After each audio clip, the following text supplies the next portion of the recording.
I wanted to welcome you to another BAB University event. My name is Russell Livingston, and I'm the President and CEO of BAB Incorporated. Today we're scheduled for 2 hours, and it's our goal to get through the material as efficiently as possible, and there's a lot to get through. This is the 37th educational program we have offered on the topic of health reform since 2010, and we want to thank you for attending. Today's presentation will be led by Jerry Bonenberger, and the topic, as advertised, is to take you through our interpretation of the IRS reporting requirements associated with Obamacare. These requirements are now upon us. Today's program is being recorded, and it's important to note that the information presented today is valid as of January 27, 2015. We anticipate some modifications. Many of the provisions of the law have been changed, and some have been delayed. Today's BAB University event has been developed by our compliance team in our employee benefits practice and is part of our Well-Advised CEO program. We have selected BAB Well-Advised CEO as a way to identify and capture what we've carefully crafted to help employers meet the challenge of a rapidly changing business environment, an environment that has real challenges and has more requirements than ever. Now more than ever, it's important to have a well-structured program in place to manage the benefits of your business. We are confident that we can assist even the most sophisticated businesses. We have helped hundreds of employers to be more efficient in their work and more effective in their planning. There are some real challenges, and we're meeting these challenges head-on. Healthcare costs will continue to climb, and not only are we bending the trend of healthcare costs, we're reversing it. The financial pressures workers are facing are real, and far too many have not saved enough to retire comfortably. Safety is always a priority, and the call no employer wants to make is to a loved one, informing them that they have just taken their loved one to the ER. And cyber. Cyber is one of the biggest challenges businesses will face. And then why we're here today, the new reporting requirements are not in last year's work papers, and they require understanding and effort. We have challenged our team to think like business leaders, and the results are in. Employers are worried about their people, their productivity, their health and safety, and the ability to retire with dignity. Employers are concerned about running their business without facing the fines and penalties associated with noncompliance. PREPACA, ERISA, and OSHA are laws that we all must pay attention to and comply with, and in some instances require reporting. And all businesses are worried about hackers. About 2 years ago, I asked a client, as I often do, how's your business? The response was startling. He said, we're in the health insurance, payroll, safety, and compliance business, and by the way, we pull energy out of the ground. The challenges are real. The E in our Well-Advised CEO program is for engagement. We believe that our situational awareness is high, and we're responding in turn. We're responding to the needs of employers, and employees are concerned about their people, compliance, and cyber, hackers. Safety and helping people make their health a priority, and financial literacy is critical in the management of cost and succession planning. A good compliance strategy allows a business to run efficiently and with less risk. And we know that people make the difference in any business. We are a broker. We are a third-party administrator. We deliver insurance products, but it's bigger than that. Compliance, wellness, safety, financial literacy, and cyber, which is part of a commercial insurance play, the right commercial insurance play, are key business strategies for BAB Inc. These strategies that we are creating are data-directed. We're looking at data in new ways and have created strategies that were not available until now. We also know that employers want simple, and employees need simple. Our Venn diagram illustrates the overlap of the wellness, benefits, safety, workers' compensation, financial well-being, and retirement challenges. And they all meet at the center. That's where the employee is. We know that people make the difference in any business. So this is well advised. And today's presentation is part of a bigger agenda that includes the opportunity for improvement and efficiency in how you manage your business. Today's presentation is a component piece of our work, that we're performing throughout our benefit practice. You will be hearing from Kaylee Kirsch a bit later. Kaylee is our marketing director, and she will be sharing with you additional information about upcoming events. We have a cyber seminar led by Rachel Pagone, and she'll work with our partners Dell SecureWorks and Advanticom. Our solutions associated with health reform, including our assessment and implementation tools, we'll share with you a little bit about that. And then finally, our latest capability associated with meeting the requirements of RISA, a program that has been led by our practice leader, J.C. Mahan.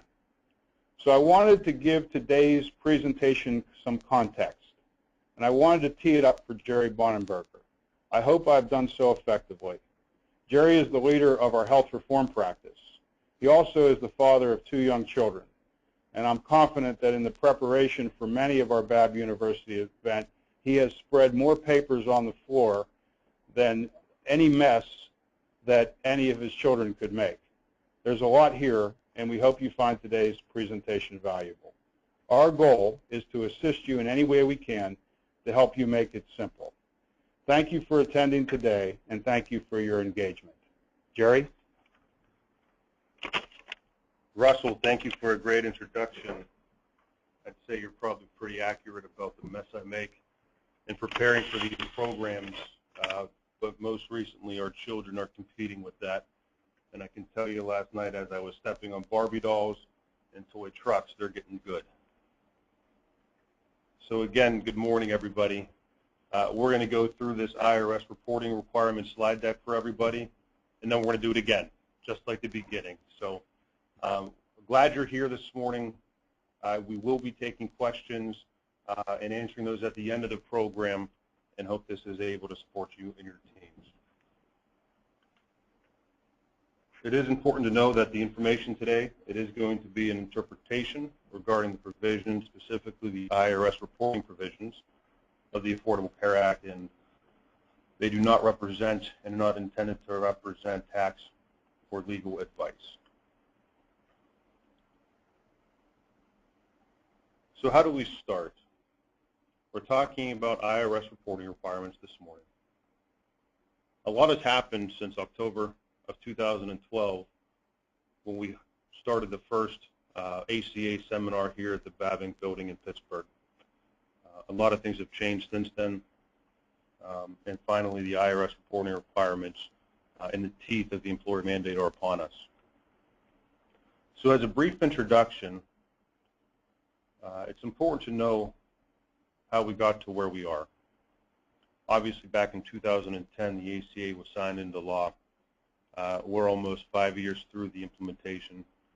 Obviously, this is one of the most important and controversial acts of our time. It's impacting employers, it's impacting employees, insurance companies, and just about everybody around. It is 2,700 pages and growing. A lot of provisions for employers to understand and comply with, but the basic rules of the IRS or of the Affordable Care Act were to create standards and costs for different types of coverage. Those are enforced through the individual mandate and the employer mandate. It's interesting to note that in 2014, last April, the Congressional Budget Office has estimated the cost of implementing this law at just under $1.4 trillion between 2015 and 2024. There's a lot still to come, and this is the beginning. So what does the 2,700-page law that costs $1.38 trillion look like? Well, it's a lot of paper and it's a lot of confusion. We try our best to make sure we create a simple solution for everyone in the understanding of the rules. So again, most key effective dates, they were set to begin last year, January 1st, 2014. But as everybody knows, there has been a lot of changes and delays. The majority of those came last year, right around this time, when we had 15 changes in about a 12-month period. So employers were pivoting, changing, and preparing. Then back on July 2nd, the employer mandate was delayed until January 1st, 2015.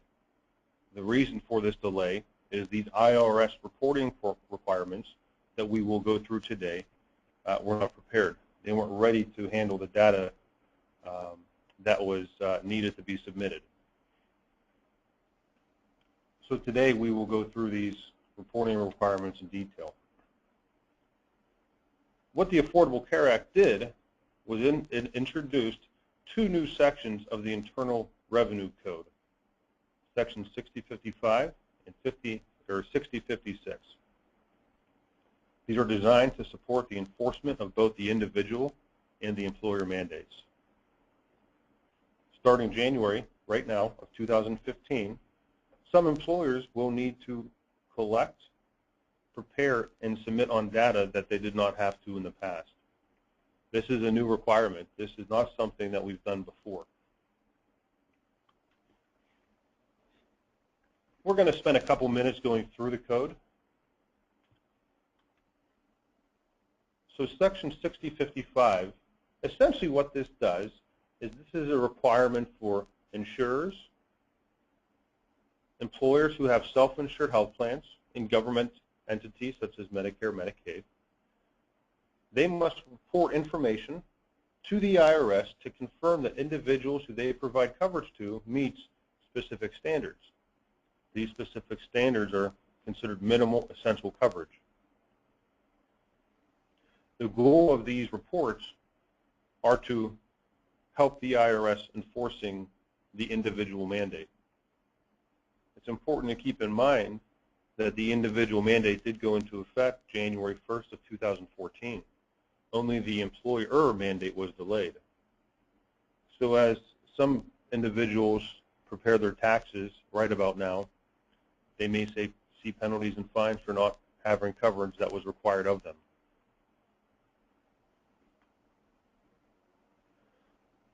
So what does 6055 do? It creates a report of minimal essential coverage and makes sure that's in place for individuals. This is a requirement for both the insurance carrier and the self-insured employers. Again, it verifies that we are complying with the individual mandate. If you are someone who has individual coverage, not through your employer, you will notice that you will receive a Form 1094B and 1095B. These are the forms that the carriers and the self-insured employers are required to comply with and report on. Good news for self-funded employers, there is simple reporting available, or some of the information that you would have had to report on 1095B, you are able to report on 1095C as well.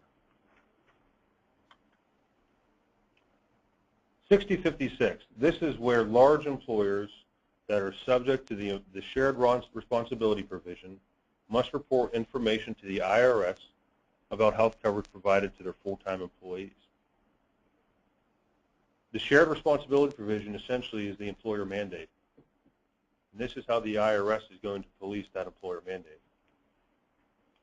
Individuals will also be provided with a statement, and this is used for them to determine if they are eligible for any individual premium tax credit if they have purchased coverage on the exchange.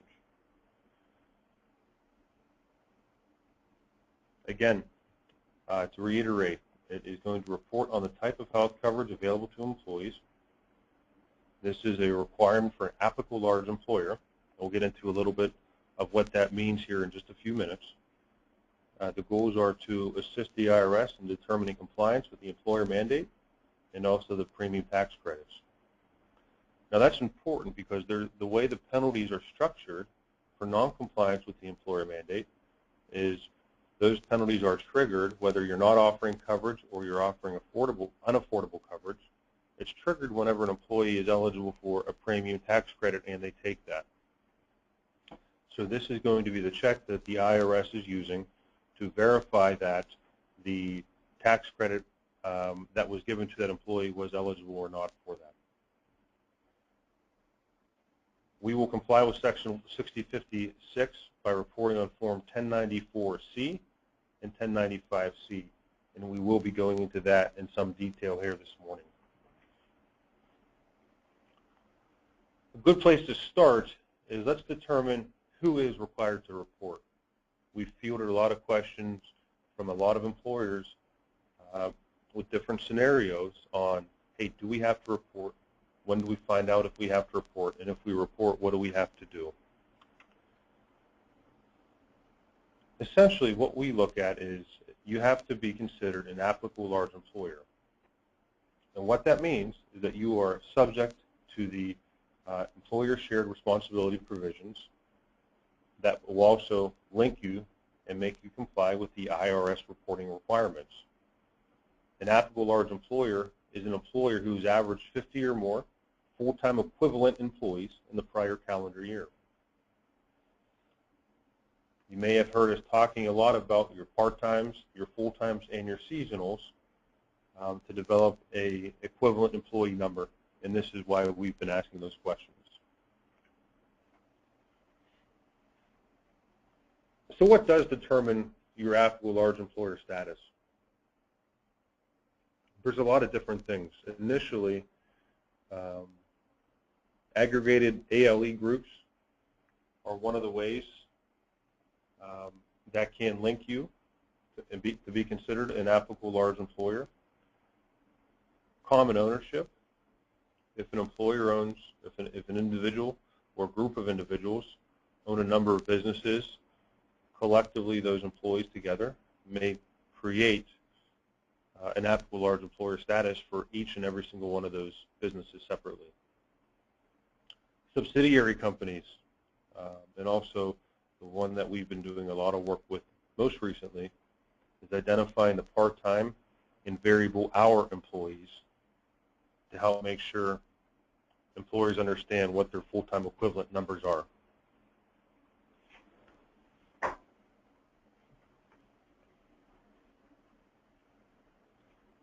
Who is required to report? Here's a chart that helps identify quite quickly what type of coverage you have, what your full-time equivalent count is, and what forms will be required. So initially, if you have less than 50 full-time equivalents and there's no threads with common ownership or aggregation roles, there's no reporting required.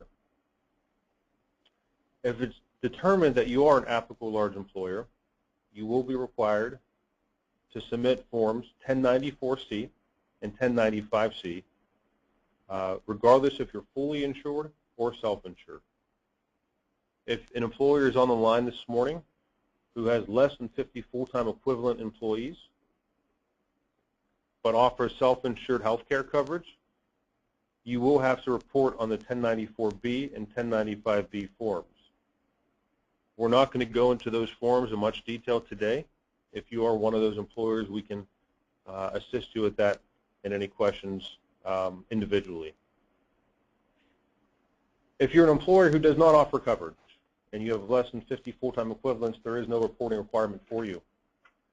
However, if you are a large employer based on common ownership or the aggregation roles, you will have to submit Form 1094C identifying that no coverage has been offered.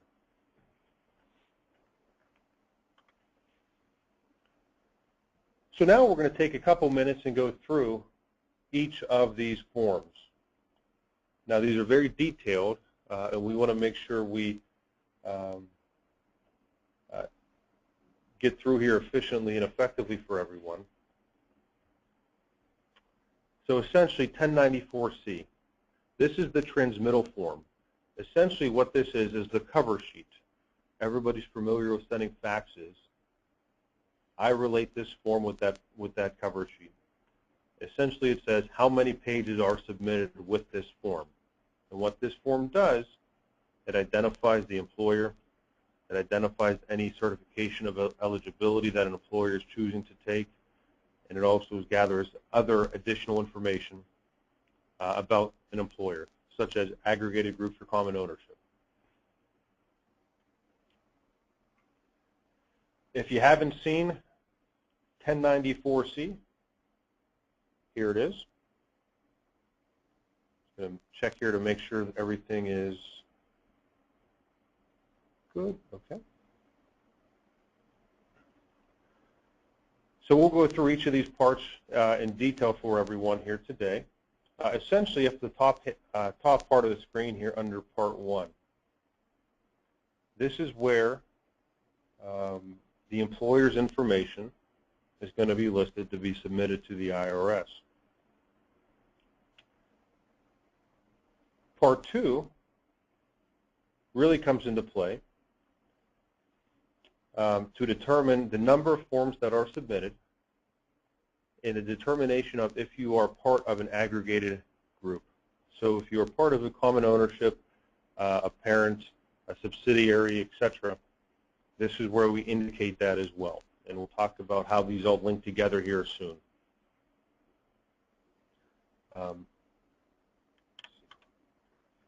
So essentially, Part 1 is very straightforward. Line 15 is interesting. This is going to be contact information for somebody at your offices that can be contacted by the IRS for additional information regarding these reports. Line 18, this is where we enter the number of Form 1095-Cs that are submitted with this transmittal.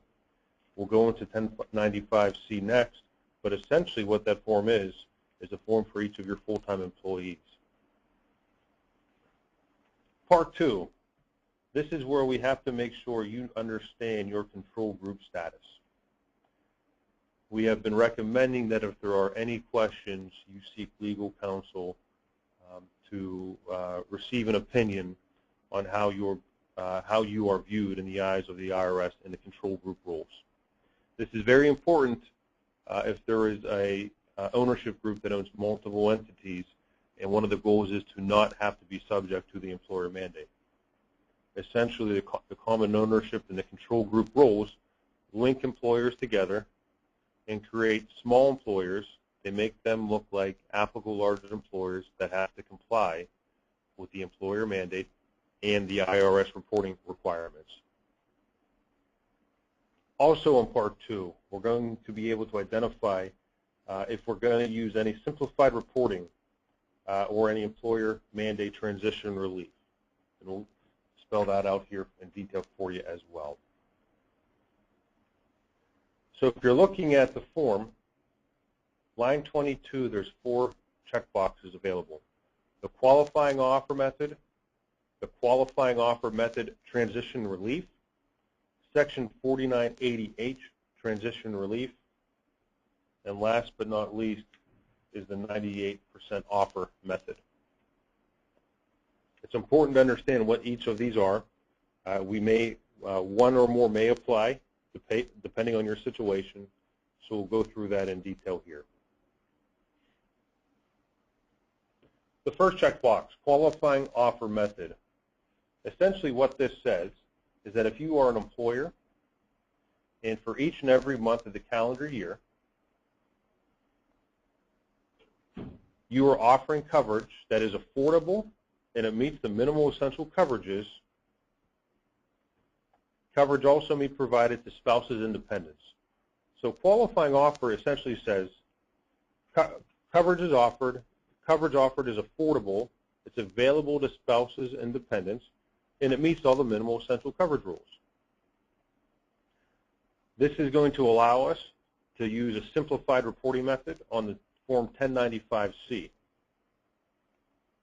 Keep in mind that we have to make sure we are offering this qualifying offer to employees for all 12 months. The second checkbox, qualifying offer method transition relief. This is essentially the same thing as the first checkbox. However, if you are an employer and you have not offered a qualifying offer for each and every 12 months of the calendar year, this is the code that you would, or this is the checkbox that you would use to identify the months that you were making a qualifying offer. So if you were making this offer halfway through the year or 10 out of the 12 months during the year, this is going to be the checkbox that we use. Again, this method allows us to use simplified reporting on Form 1095-C on line 14, which we'll go into great detail here in a few minutes.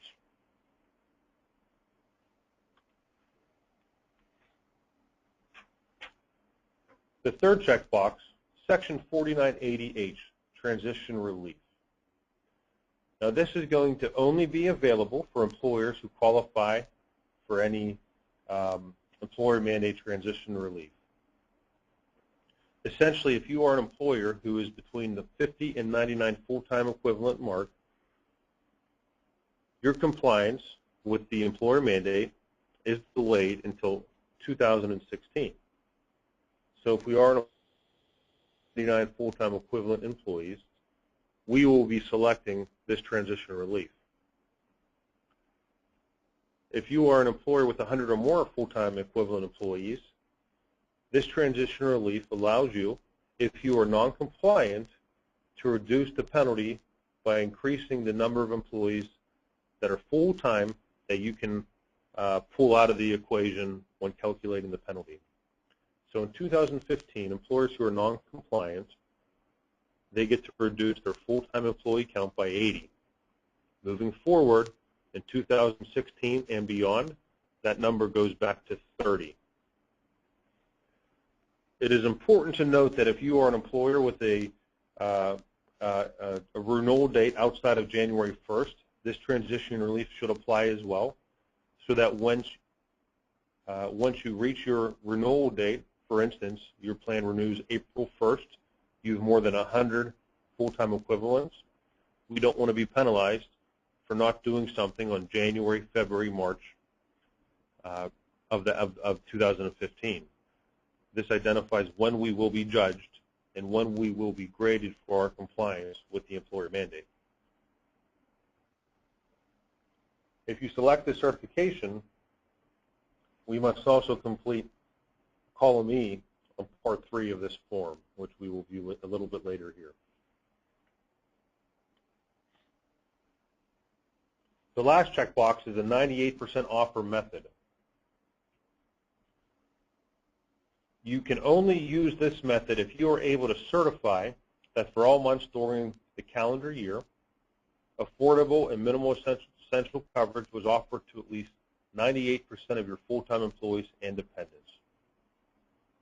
So if you offer coverage to everyone, you can certify that, and you can back that up if the IRS calls and asks the question. We would want to check off the 98% offer method on Form 1094C. This allows employers to not have to complete the full-time employee counts coming up here in section part 3.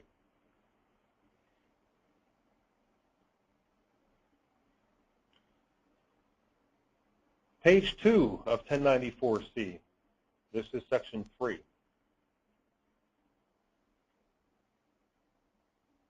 There's a lot of information that's requested on this form. Essentially, the columns here, A, B, C, D, and E. Column A, we have to identify each and every month that minimal essential coverage was offered to at least 95% of our full-time employees and dependents. So did we offer coverage to enough people? If we did, we'd check yes for each of the months that we have. If there's a month where we offer coverage to 94% or 90%, that's a month that we would check no. Column B, full-time employee count. If you have used, as we just talked about, the 98% certification in the previous slide, we do not have to complete column B here. If we use any of the other certifications, we do. Each and every month, we have to list the number of full-time employees each month. And again, full-time employees is based on 30 hours each and every year, or excuse me, each and every month. Column C asks you to list the total number of employees you have. Now, it's interesting to figure out what number to use. The instructions that are provided with 1094C and 1095C say that you must use the first or the last day of the month to capture that employee count. We're midway through January. If you are unable to capture the full-time employee count and the total employee count from January 1st, then we would recommend you use the last day of the month, starting now moving forward.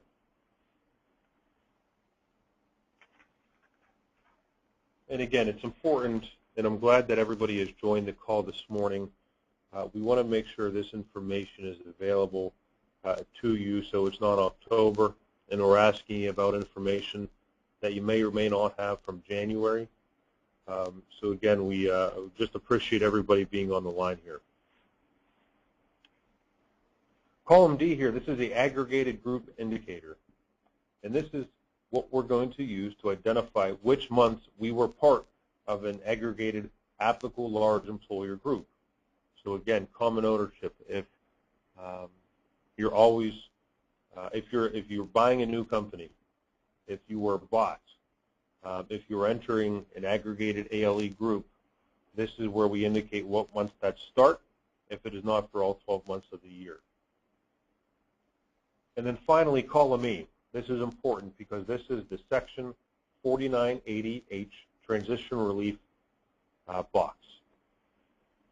If we use 4980H transition relief, and essentially all employers should be using this unless you are a large employer over 100 full-time equivalent employees with a renewal date of January 1st. Your renewal date and the start date of your compliance with the employer mandate coincide. If you are between 50 and 99 employees and you want to wait until 2016 before you are graded on your compliance, we would enter letter A in column E. Letter A represents the 50 to 99 transition relief code. If we are an employer with 100 or more FTEs, we would enter letter B.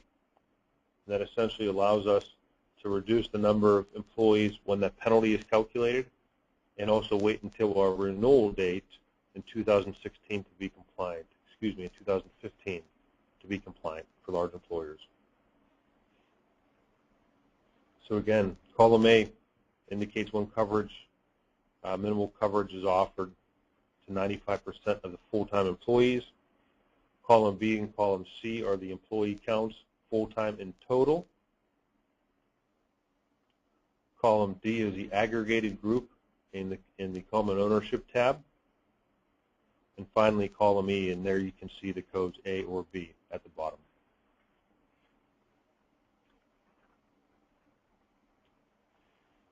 The last page is a very important page, part 4 of Form 1094C.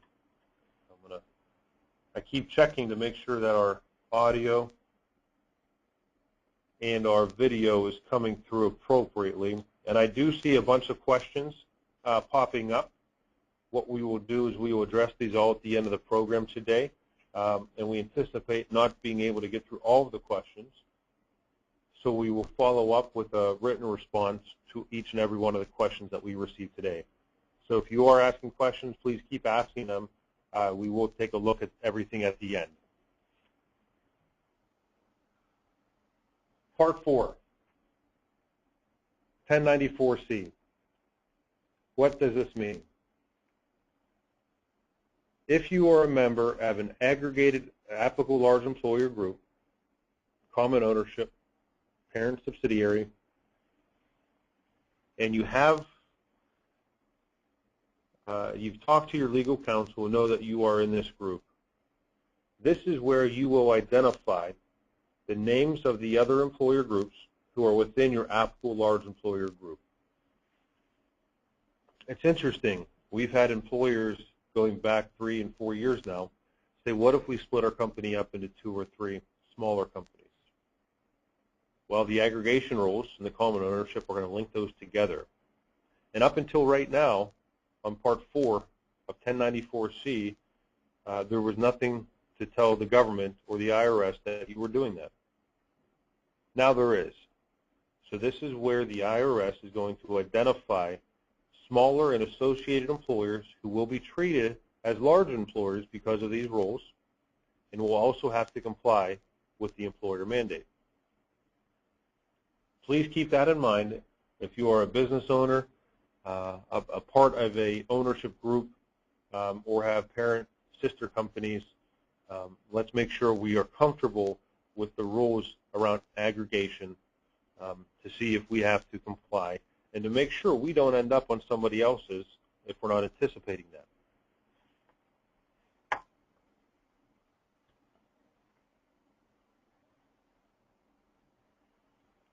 So again, if we check yes on line 21 under Part 2, this is where we have to complete that.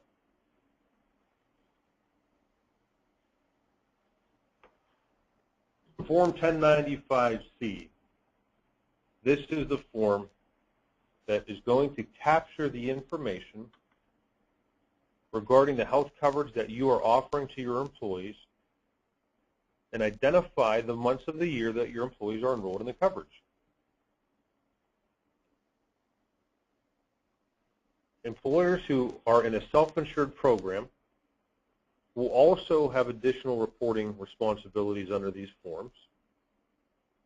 And these forms will be submitted to both the IRS and your full-time employees. If you've spent any time with me over the last few months, you've seen this form. If you haven't, here it is. This is 1095-C. And essentially, this is what is being used to determine if you are doing what you're supposed to be doing from an IRS perspective. Part 1, at the very top, this is where full-time employee information is captured. On the far right, under Part 1, this is where the employer information is entered as well. So it's important to know that if you have an employee who is full-time for any month during the year, this is the form that must be completed on their behalf. Part 2, we'll go into this in a lot of detail, but for each and every month we have to identify 3 things. What type of coverage is offered?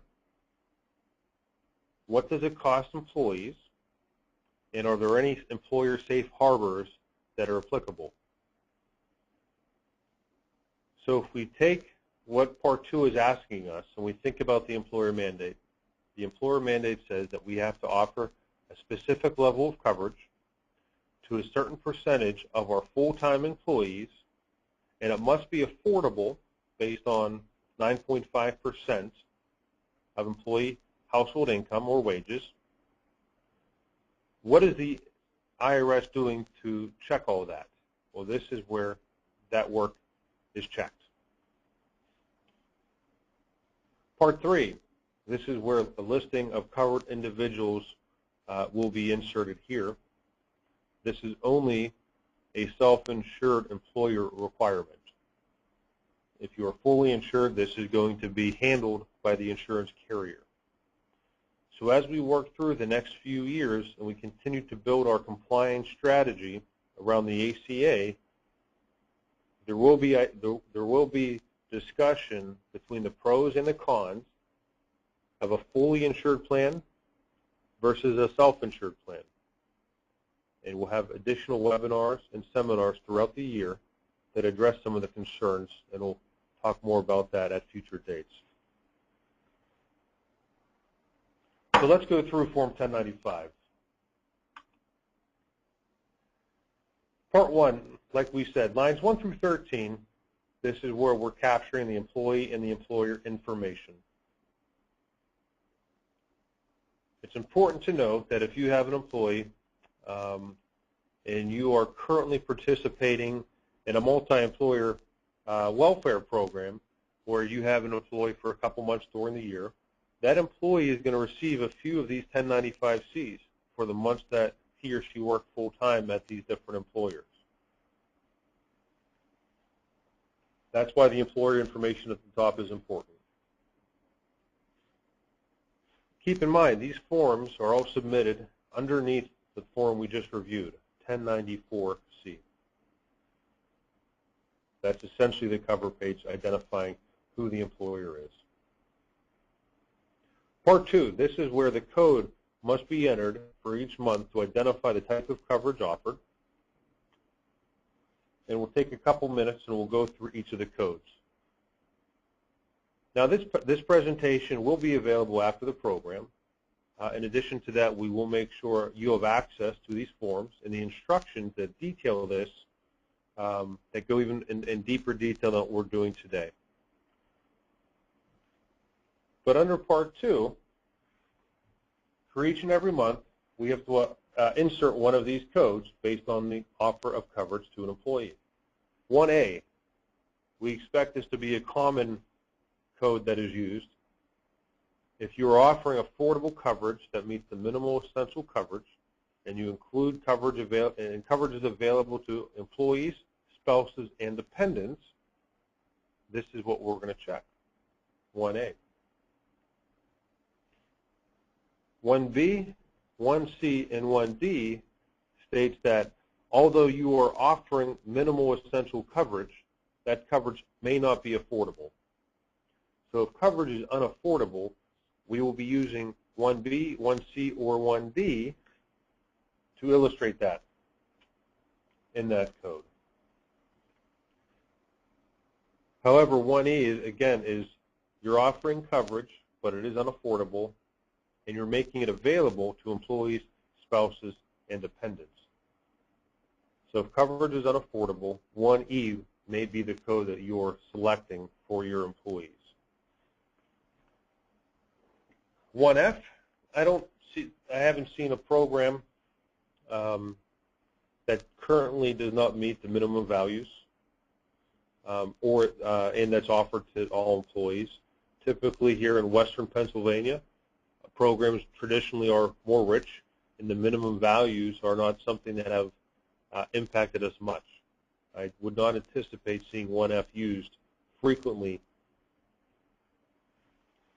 1G is if you are currently a self-insured health, currently offering self-insured health coverage, and you are offering coverage to somebody who is not full-time, 1G is going to be the code that we use to identify that person. In 1H, if coverage was not offered to a specific full-time employee, this is the code that we enter for them. Now keep in mind the rules this year. Coverage has to be offered to a certain percentage of employees that are full-time in order to avoid potential employer mandate penalties. There is leeway, and you do have room, where if you do miss an employee, or there is a group or a segment of employees that were never offered coverage, and maybe you're planning to not offer them coverage in the future, 1H is going to be what we use to identify that, hey, this person's full-time, and we do not offer them coverage.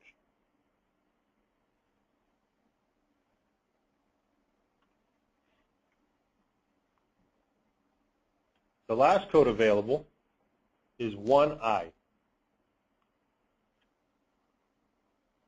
Essentially, if we go back to 1094C and we're checking off one of the certifications on the bottom of that page, and we check off the qualifying offer method transition relief, and if you remember, that says, hey, we're offering qualified coverage, but we didn't do it for all 12 months. Maybe we did it for 11 months. Maybe it was 6 months. Whatever the case was, if we were not offering a qualifying offer to our full-time employees for all 12 months, we would have selected that certification code on 1094C. Only when we check that box are we allowed to use this code in 1095C, which says that an employee, spouses, and dependents either received no offer of coverage, received an offer that is not qualified, or received a qualified offer for less than 12 months. So this is where we're identifying those folks who are offered coverage, but it's going to be for less than the 12-month calendar year.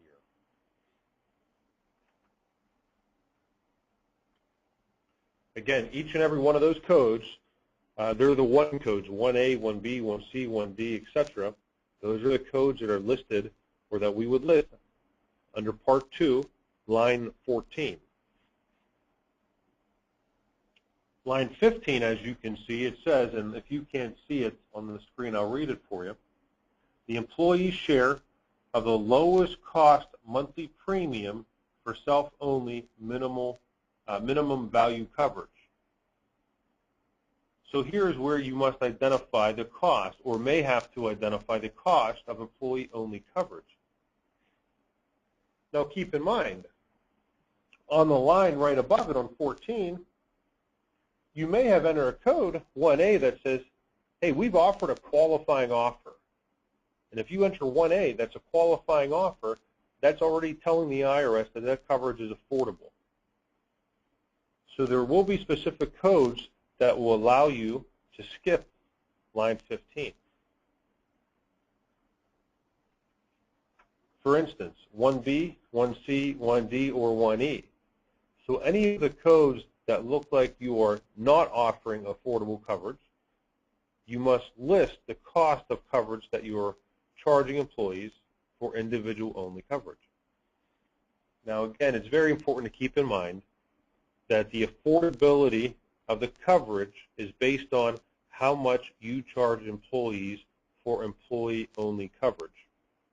That has to be within the affordability guidelines, and it does not matter, essentially, how much you charge to add a dependent, add a spouse, or add family coverage. The affordability test, as it is today, is only based on the employee cost. There's a lot of talk about that, and there's a lot of talk about 30 to 40 hours a week right now. So again, lots of moving pieces here, but where we are today, this is the information that's available. Line 16. This is where we would enter any safe harbor codes or transition relief for the employer mandate that are available. And again, there are codes that you will want to use as you complete this form. 2A, again, is going to be one of the common codes that we use here.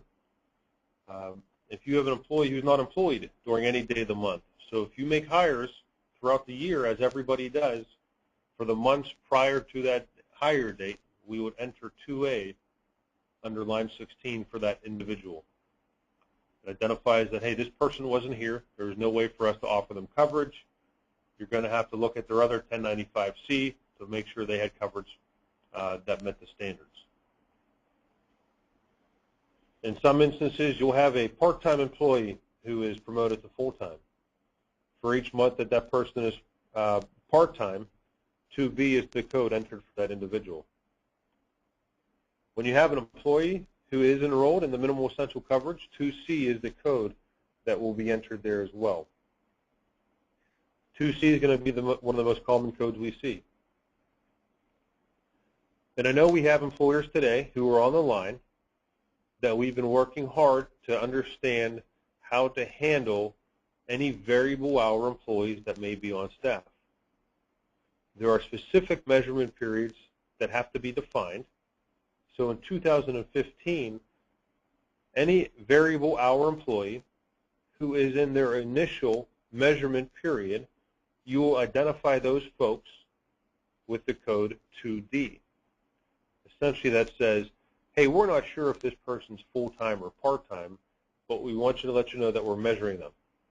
After that measurement period's up, we're going to enter a code that says, hey, it's 2B, they weren't full-time. Or maybe it's 2C, that person is now enrolled in minimal essential coverage. We talked earlier about multi-employer plans. There is relief for you as well if you are a multi-employer plan participant and you're paying a monthly due for union employees. Essentially, you are not providing health care to them that is provided through the union halls. You would enter 2E for each and every month you had somebody on staff that was full-time that fit that description. You do have to ensure that the plan that they are offered includes coverage for dependents, it meets the minimum values, and it is affordable. So far in our work, we have not found a union plan that would not meet these standards. So we would expect that you would have the opportunity to insert code 2E for a lot of those employees if you are utilizing those employees. A couple additional codes are safe harbors for affordability. 2F is the W-2 safe harbor. 2G is the federal poverty level safe harbor. And 2H is the rate of pay safe harbor. Out of all of these safe harbors, the one that we have seen most commonly used is the W-2 safe harbor. The rate of pay in the federal poverty level have seemed to increase costs for employers, where the W-2 safe harbor allows them to offer a more competitive program as well. So if you are utilizing a safe harbor for affordability, this is where we will indicate that safe harbor. If you have an employee who's going to qualify for the non-calendar year transition relief, so we have an employee who the plan year starts in April, we're not needing to be compliant until April, we might indicate 2I from January, February, and March to say, hey, this employee is transition relief for a non-calendar year. We're going to wait until we get to April, and then we're going to be compliant and make sure that person is enrolled in health care that meets the minimum standards, etc. So there's going to be a lot of moving parts when you take a look at Form 1095-C, and it's good to identify these early to know which codes may be applicable to you, and to also know the level and depth of reporting that is required. Part 3, the columns names of covered individuals, the Social Security numbers, dates of birth, and an indication of which months coverage was offered. Again, this is going to be the responsibility of any employer who is self-insured.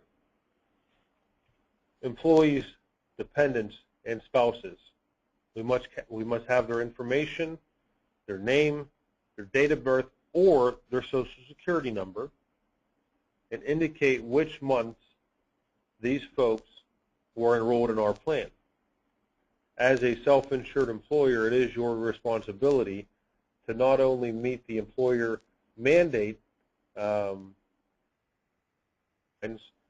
also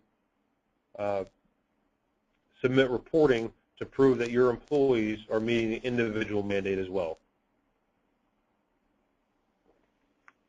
So if you are a self-insured employer and you're currently not capturing that information, I know most are. If you are not, this is the time to make sure that that information begins to be captured.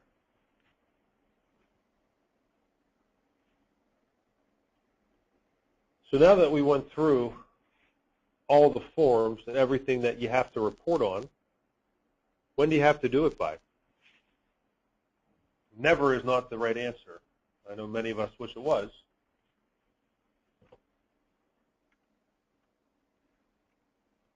So there's two types of reporting, or two deadlines for the reporting. One is for the IRS, and it's important to note that these deadlines are for the upcoming reporting only. There will be different deadlines for 2017, and we'll address those closer to then.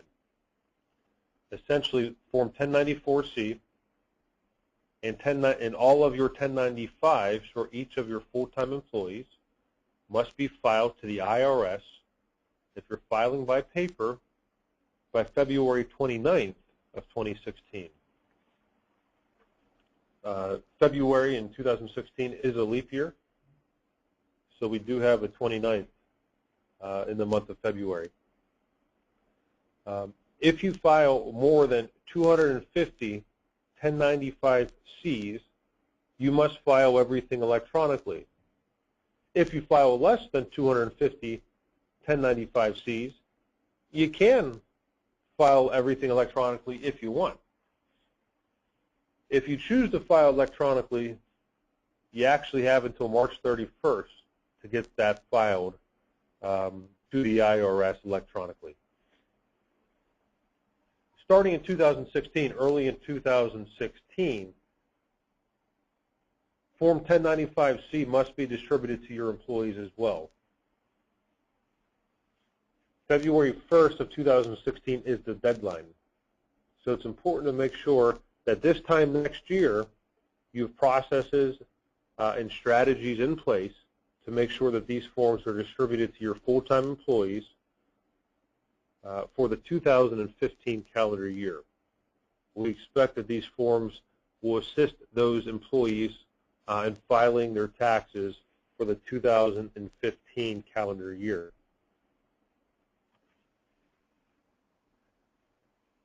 For 2014 taxes that we are all working on and working through right now, these forms are not required. And it's important to point out that these forms are only required for an employee who is a full-time person for at least 1 month during the year.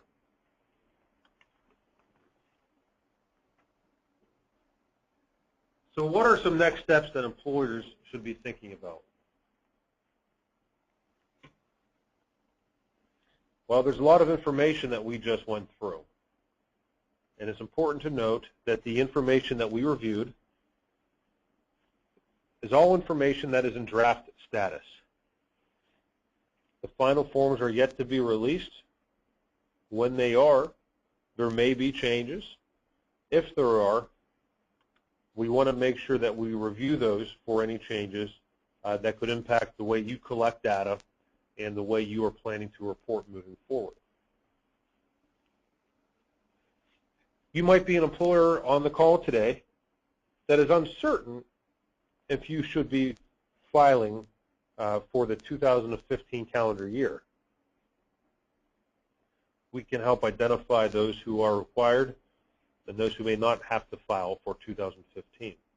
It's important to identify that early or just play it safe and make sure you're able to collect the data that you will need in the event you must file. Speaking of collecting the data, it's good to determine the most efficient way to do that. Excel spreadsheets used to be efficient. I think today there are more efficient tools and services out there. But make sure you have something that you're comfortable with and that will have that data available. And then make sure you're ready to prepare and distribute those forms to employees by early 2016. This is going to be very, very important in the taxes of the individual employees and their families. So we've had a lot of questions coming through, and we're going to try to address as many as we can. But before we go to the questions, I would like to ask Kaylee to talk about a couple of the upcoming Babb University events and programming that are going on here as well. All right, good morning, everyone. I would like to personally invite you to our Babb University event on cybersecurity. The name of the event is Scared or Prepared. I'm sure a lot of you have been getting emails about that. The event will take place at our Pittsburgh office on Tuesday, February 24th from 9 a.m. to 11 a.m. For the event, we're partnering with 2 organizations, Advanticom and Dell SecureWorks.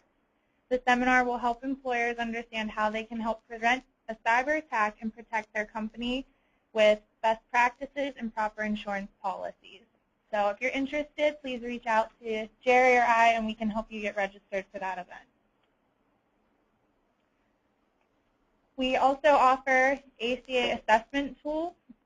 Our ACA assessment tools are designed to help support an employer's compliance strategy. They will help employers identify any problem areas to help ensure future compliance goals are met head-on. And please let us know if you would like to have this tool available to you. We can conduct an ACA analysis for you and your team. And lastly, our compliance review.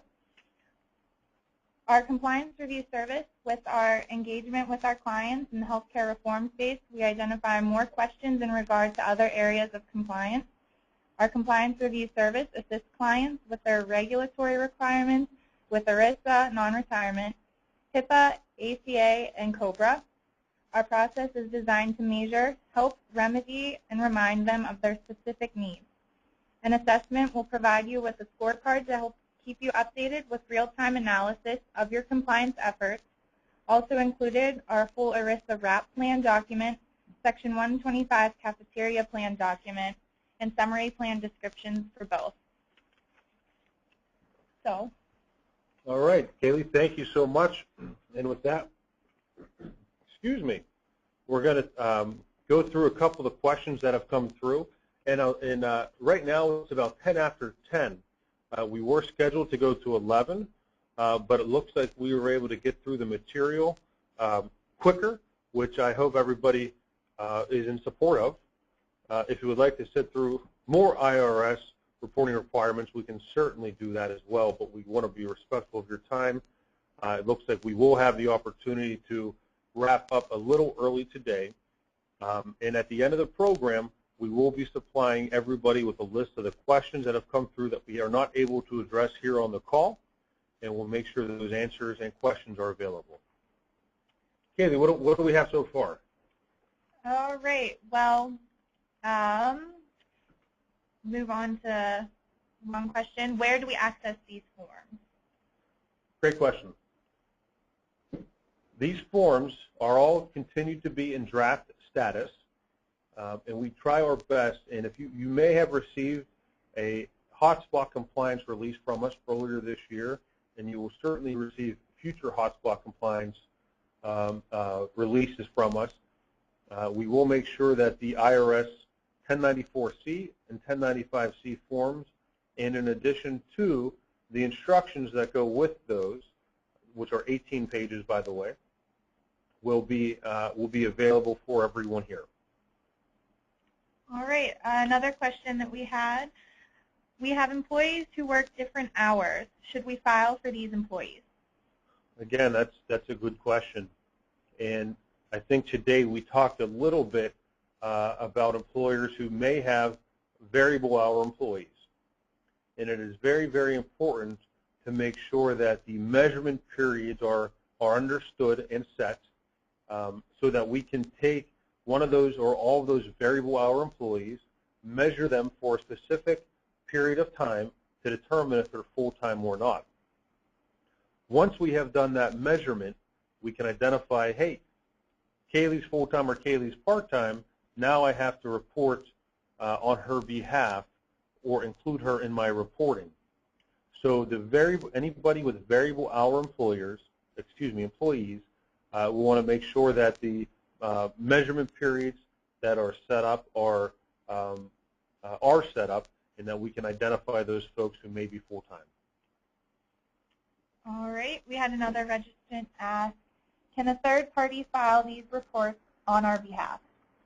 Can a third party file these reports on our behalf? Great question.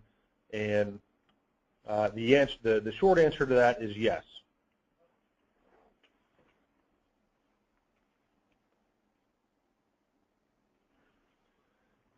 Typically what we've been seeing is that payroll vendors are the ones who have accessed and have captured most of this data already.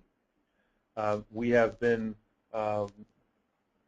hearing from more and more of the vendors that they have ACA and IRS reporting tools. If you are currently working with a payroll vendor, we would suggest that you ask the question regarding what programming and what support is available for the IRS reporting requirements. We have heard that some will do it all. So there are vendors out there that will do everything for you. We expect, once the final drafts are released, that individual and just third parties will be looking to provide software as well. But more to come on that. We haven't seen many folks outside of the payroll sector say they have solutions for these reporting requirements just yet. All right. Someone else asked, what is the penalty for non-reporting? Oh, that's good. Well, hopefully after today, everybody's going to be able to report. The detailed penalty information is out there. We have seen anything from $100 a day per form that is not reported, and I have seen that some of those fines would be capped at $1.5 million. So penalties can be severe, and again, I think, and that's actually a really good question, because part of the IRS reporting requirements is we're telling the IRS for the very first time if we're doing what they want us to do. If we're not, we're raising red flags. So again, if we're not reporting on the IRS requirements, we're raising a pretty big flag. And as Kaylee mentioned earlier, with some of the compliance work we're doing in regards to ERISA and compliance around that subject, there certainly are much more consequences for non-compliance than just a penalty. They're going to be looking for low-hanging fruit, and there are Department of Labor audits going on all over the board right now. So our goal is to help you try to avoid some of that. All right. Another question. We have between 50 and 99 employees and don't offer coverage to everyone. Do we have to file? That's good. So if you are an employer who is between 50 and 99, yes, we would say you do have to file. Any employer who has more than 50 full-time equivalents would be responsible for filing 1094 or 1095-C. Now, if you're not offering coverage to your employees for 2015 and you're between 50 and 99 employees, you would want to check the transitional relief box on Form 1094-C, and what that will do is that will help identify that you are going to wait until 2016 to be compliant. So long answer, but yes, we would recommend that anybody who has run the calculation and who has more than 50 to 99 employees offer coverage. So we're looking here at the questions coming in, and they're pouring in, which I thank you for. That's going to help everybody. Let's see what we have here. Here's a good question. All right. We have 10 to 15 full-time employees, but more than 50 full-time employees. Do we file this for the 10 to 15 full-time employees only? Okay, no. So an employer group has a small number of actual full-time employees, but based on their part-time hours and the seasonal employees, their full-time equivalent is greater than 50.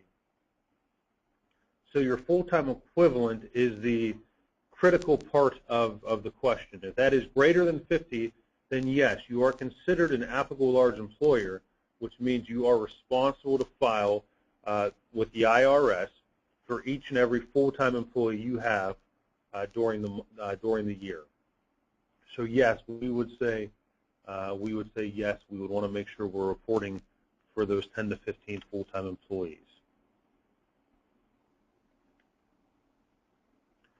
All right, let's see what else we have here. There's a lot of questions here. Let's see.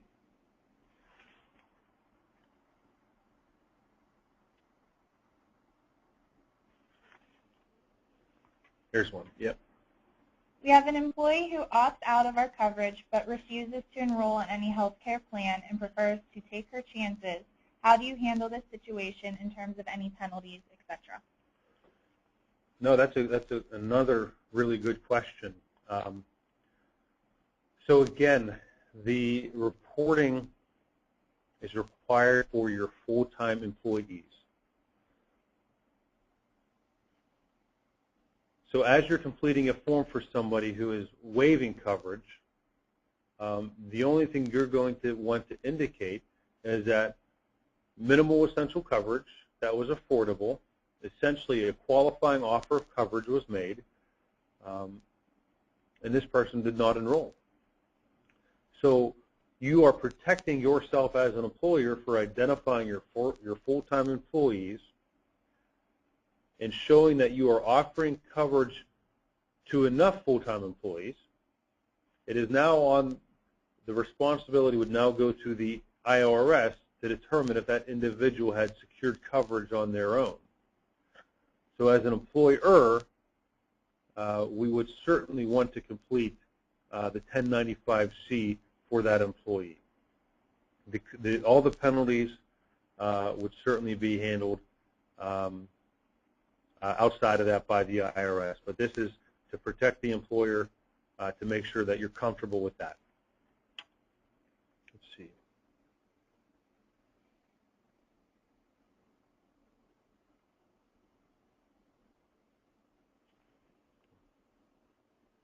Here's another good question.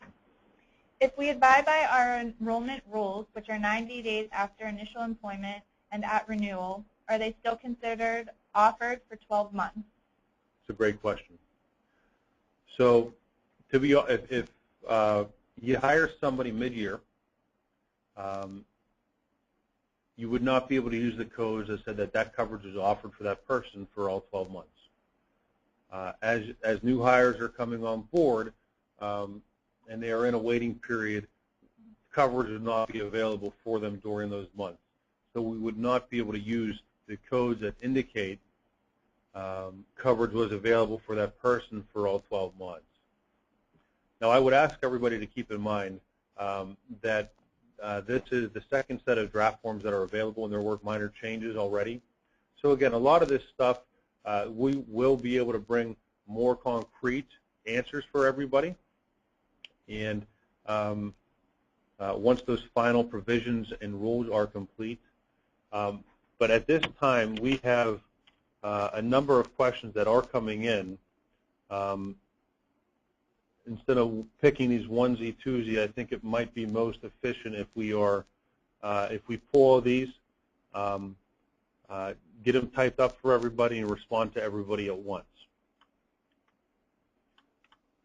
I think this could only help everybody on the call today. So with that being said, if there are additional questions that you have after we wrap up here in a few minutes, please let us know. Email us. We will add your questions to this report, and we will work on getting this back to everybody.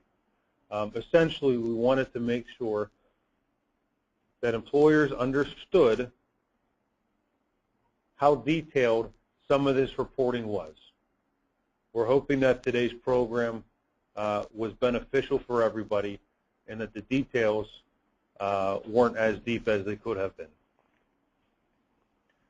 With that being said, I want to thank you for attending this morning. I'm happy we were able to wrap up a little early, and we certainly look forward to working with each and every one of you as we move forward and do cherish the trust and the confidence that you had given us.